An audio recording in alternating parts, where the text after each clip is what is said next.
This is Charlie Hall with Polygon, and I am joined today, not for the first time, by Commander Dr. Kaii from the Elite Dangerous community. How you doing, Dr. Kaii?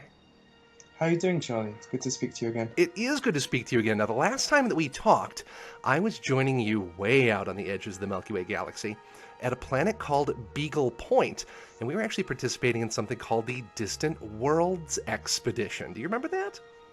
I remember that, and I remember our meeting very vividly. We descended slowly from orbit down to the surface where we met up with the crew. It was great. Something unusual has happened in Elite Dangerous, and it's just happened over the last couple of days. The game's been out for part near 2 years, if not a little bit more. But all of a sudden, players have made first contact with an alien species, and you are one of the lucky few who has done so. Is that correct? I wouldn't say I'm one of the lucky few. It is a thing that is happening to quite a lot of people now. But I was definitely there on the first day when it happened. The first day. Okay. This is from your YouTube channel. This is video from one of your first encounters with the Thargoids.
Holy crap.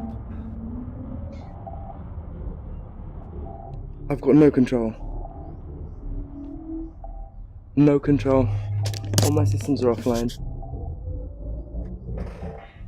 It's huge. Oh my gosh.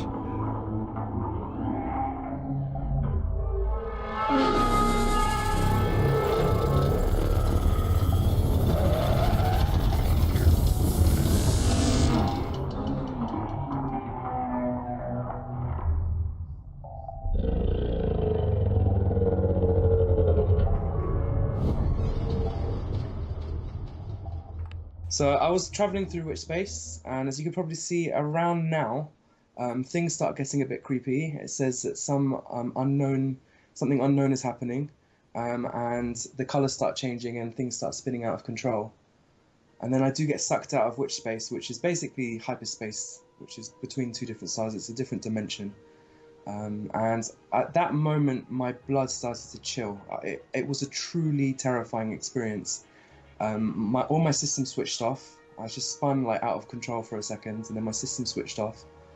And then, yeah, the same thing that happened to everyone is this very creepy flower-shaped, beautiful thing that's also terrifying. Kind of starts making some noise behind me, and it spins around in front of me. It makes a horrible noise, and it really shakes me up. And in virtual reality, I'm telling you, it is huge, and the sense of scale is absolutely amazing. There's a lot of big objects in the Elite universe. There are great big space stations with tens of thousands, hundreds of thousands of people on them. There's massive capital ships. It's so hard to understand the scale of this thing. Is there anything you can compare it to, in-game or out, as far as the size of it? Unfortunately, no, there's no way to determine the size because it really rushes off very quickly. The only real way to do that is to get right up next to it and compare your ship size to its ship size. So I don't know. I mean, to be honest, I wouldn't be surprised if it's the size of the Empire State Building. That's the way Elite works. They make things that big. or it could also be fairly small. It could be the size of, in the 10 stories big. I don't know, but I'm sure that's going to be determined by the community very soon because someone's going to get a ship fast enough they can catch up to it. I'm Now, sure. it looked like it nudged you there. Did it trade some paint? Did you scrape up against a Thargoid? Actually, no. There's a lot of speculation about what happens. It went past me and it seemed to blow me like in the wind, like a breeze that kind of spun me around. But obviously, there's no wind in space. So we're speculating, Canon researchers speculating that it's possibly to do with its technology, its hyperspace technology going on there. It has a way of manipulating space in a very different way to us. So it must have nudged me in some kind of hyperdimensional way, which is really cool. So wait, the players don't even know under what propulsion system it moves? No, this is all brand new. Nobody knows what this is. We don't even. You haven't said the word yet, but we don't even know if it's the Thargoids, which is the main alien race that has been hyped up since the beginning of the game and in previous games. We have no idea what is going on. That's why it's so terrifying. Now, I've got some additional video here from one of your wingmen, Mr. Obsidian Ant. He's done another series of videos on YouTube that talks about some of the other Thargoid artifacts and Thargoid wreckage that has appeared throughout the Elite Galaxy. What has been leading up to this moment here at the first of the year to finally meet one of these things in real space? What clues has Frontier Developments been dropping for the players? Yeah, it's been spread out over quite a long time, mainly because the community is so slow to find these things because the galaxy is so big. But it started off with these crazy probes that were just showing up in a sphere around a star system in the Pleiades Nebula, which is the Seven Sisters, if anyone is an astronomy buff.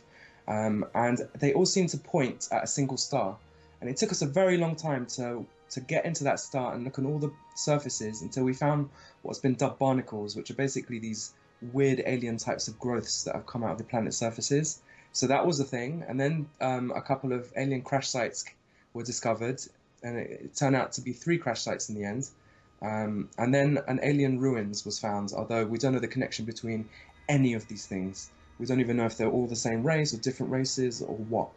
And something's happened since the encounters as well. The alien ruins, new towers and weird things have been popping up there. I haven't had a chance to go and have a look, but I've seen the rumors on Reddit. You talked about these probes. I haven't learned much about these probes. What do you know about those probes that started to appear last year, and how did the players kind of determine what they were all about? Well, firstly, I'll just answer the last question. There's like a lot of players that put a lot of research into these things. They really get scientific about it. So when they discovered the very first type of probe, it was called the Unidentified Artifact, if I remember correctly. They basically appear randomly in a sphere around a specific star, and they all seem to point at that star quite far off. So a lot of research was done into determining what that star was, and the sounds that these probes gave off in the game. People analysed the spectrums of these sounds and found actual patterns in them. It's all very amazing. So if you pick one of these unidentified artifacts up, it will start damaging you from the inside. And there's actually a second type that actually heals you. It's very strange. We don't know what it's all about. So then all of those, some of the probes were pointing towards this one planet. And so you said that it took the community a while to reach that planet or to make it onto that planet to investigate it? No, we knew that it's a system, not a planet. Okay. A star, basically. They were quite far away, about 100 light years, which is quite far in terms of the galaxy. So people went there, but they didn't know what to look for. And it actually took a hint from a dev before people realized they really need to be looking on the surfaces. And there's about, I don't know, 10 maybe planets in that system. And a planet is big. It's the size of a planet, basically. Well, yeah, So no, they're genuinely it took a long time. massive worlds in this game that you can drive around on, yeah. Exactly, they're all full size. So we had some very big worlds to look on, and it did take a while, but eventually actually, I was there the day before on the exact planet they were found, and I left to go and look at something else. And then the next day, someone found the barnacles, as they have been dubbed. All right. And now, starting this past week, players have been traveling through witch space, as we can see Obsidian Ant doing here, and they get pulled out of witch space against their will. That's something that literally wasn't possible in this game up until last week. What is witch space, and what is going on when that happens? Okay, so according to Elite lore, witch space isn't really well understood because it's a very hard thing to research. But in terms of lore, it is a different dimension that we pass through to get in between the stars, and it is the technology that allows us to pass through witch space that has enabled us to colonize space in Elite lore. And that's called the And frame shift drive, right? Every starship starts with a frame shift drive. You can upgrade your yeah, frame shift drive. That's how you get further out to places like Beagle Point. yep, you get better frame shift drives that can make bigger and bigger jumps at less and less fuel. And yeah, so the technology of being able to pull someone out of witch space does not exist among humans and is unheard of. Although in Thargoid history, the Thargoids have been known to do that. Um, it seems that the Thargoids, which is the alien race that people are speculating this is, and we have been encountered in Elite lore, they have hyperspace technology that's far beyond ours. Some even speculate they live in witch space, which is, again, this hyperspace dimension. And again, Elite Dangerous, though, Elite, originally is a game that came out in the 80s. This is like the third or fourth Yeah. iteration of it. It's got full VR support. It's available on Xbox One, soon to be available on PlayStation 4, but it started on PC and Mac, which is where you play it with an Oculus Rift. And what we're looking at here is, again, video from one of your wingmen, Obsidian Ant. You can see all his systems are coming back on. All his heat is turning back on. Previously, his windscreen had actually iced over because he'd completely lost power when that ship, that unknown ship, pulled him out of witch space. So now it turned toward Obsidian Ant as it turned toward you, and it scanned you? What was it doing? What is this thing doing when it encounters players? It comes across as a scan because it doesn't seem to damage you in any way or affect you in any way. So it seems to be an active scan of some kind, but nobody knows. Nobody knows. That's I have wild. some ideas. I want to try putting different things in my cargo hold and trying to get another encounter happen and see if they find something they like. And Well, that's what a lot of people are doing right now. you mentioned that by putting something in your cargo hold, you might be able to, I don't know, get one of these ships to identify you and pull you out of witch space. Is this kind of like an old nerd's tale? Do we know that this is truth? If I put an artifact in my hold, I'll get a Thargoid encounter? Well, a lot of people seem to say as soon as they picked up an unidentified artifact, which is what we spoke about before, the aliens pulled them over within a few jumps of that. I also found that to be the case, but I also have been pulled over with nothing in my cargo hold. So whether it increases the odds or doesn't change them at all, it's all just guesswork at the moment. The real statistics haven't come out yet. We're looking now at Obsidian Ant's footage of one of these crash landing sites up close. These, of course, the mysterious sites throughout the Milky Way that appeared last year in a number of different places that kind of foreshadowed this alien encounter that we had just last week. Another question coming in from Twitter. This is from, who asked me this question? This is from John A., who I know is Alphabet Online. Is there any relation between the aliens and core dynamics model ships? So I saw that question, and there's literally nothing I can find that speaks of a link between the two. Although it's definitely something to speculate about because there is rumors that a lot of our technology actually comes from the Thargoids way back in humans' history. So it's an interesting question. I don't know the answer. I don't think anyone does. So, of course, Elite series started out in the 80s, like I was saying, and the Thargoids have appeared in previous iterations of the Elite game. But as far as this rebooted Elite Dangerous universe, this is the first contact. This is the first time that we're seeing them. How sure are we even that these are the Thargoids? We're not sure at all. Come on. That is. I want to think that they're not the Thargoids because the Thargoids have been known to destroy us, and they should be holding a big grudge against us because in Elite history we basically damaged them badly, possibly even committed genocide against them with a virus. So it seems almost as if all these probes and all this stuff that's been happening might actually be a different alien race that's warning us or overseeing us, or there could be some kind of link. I was discussing this with Obsidian Ant, and we're kind of hoping that these aliens are friendly, possibly scanning us to see if we're equipped for what's about to happen. That is my current hope and speculation. Again, we're watching as you get pulled out of which space. Again, this is Dr. Kaii, Commander Dr. Kaii that we're talking to, and this is YouTube footage of his very first encounter with this unknown alien vessel. Let's see here. I got another question coming in from Facebook. This is Brandon Taylor asks, why is Elite Dangerous so mysterious in terms of nobody knows for certain what things are and why they happen? And I wanted to kind of riff on that just a little bit if I could. When I'm a member of the Polygon staff, right? When I email the folks over at Frontier, they respond. They help me out with things. I didn't fly all the way out however many thousands of light years to join you at Beagle Point. They were very polite and moved me there so that I could cover that event, which I thank them for immensely. Right. But when I have asked them in the past, very formally, very politely, can you please tell me what is going on with these aliens? They won't tell me. They're like, no, we want to reserve this for the players, and we don't want to say anything to the press. We don't want to give away our secrets. We want to let them discover it inside the game world. So what has this been like? I ask you, Commander Dr. Kaii, with both of your honorifics, what has this been like in your community? How have folks been responding? What are people doing and saying? People love it. And don't get me wrong, the Elite community is like any other community. If there's something to complain about, they will complain. But people love the mystery. Nobody complains about it. We're very, very lucky that the executive producer of Frontier is a sci-fi writer, and a very deep-thinking one, Michael Brooks. So we are very happy to go wherever he wants to take us, and to solve any mysteries they want to send our way.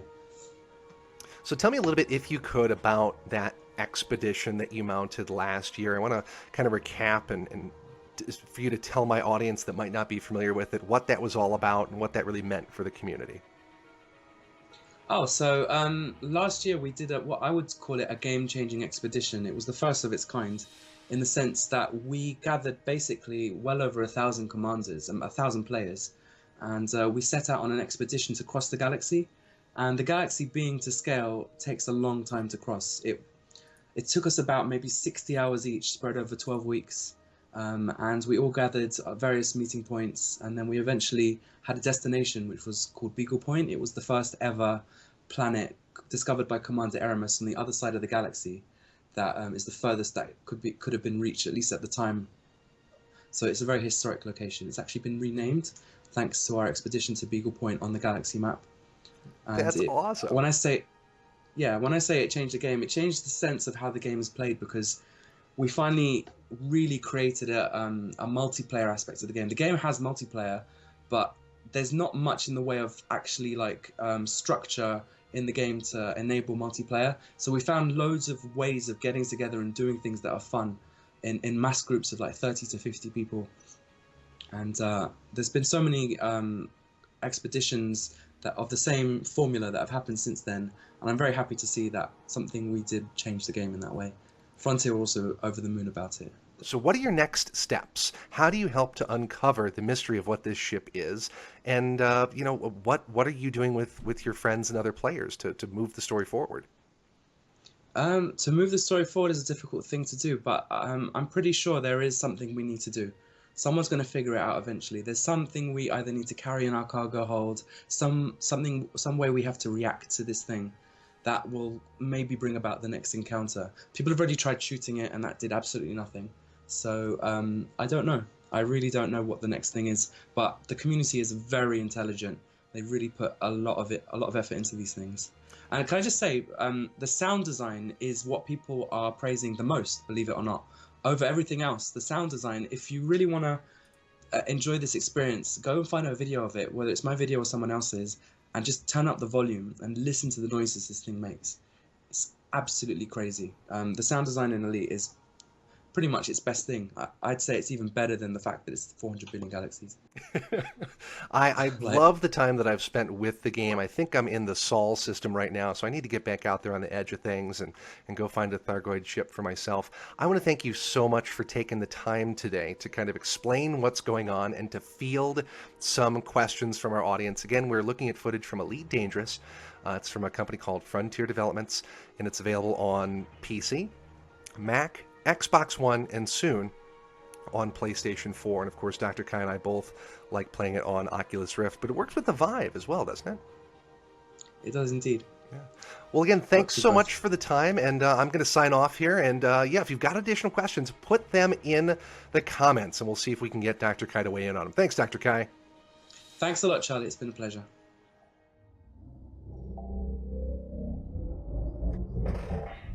It's huge.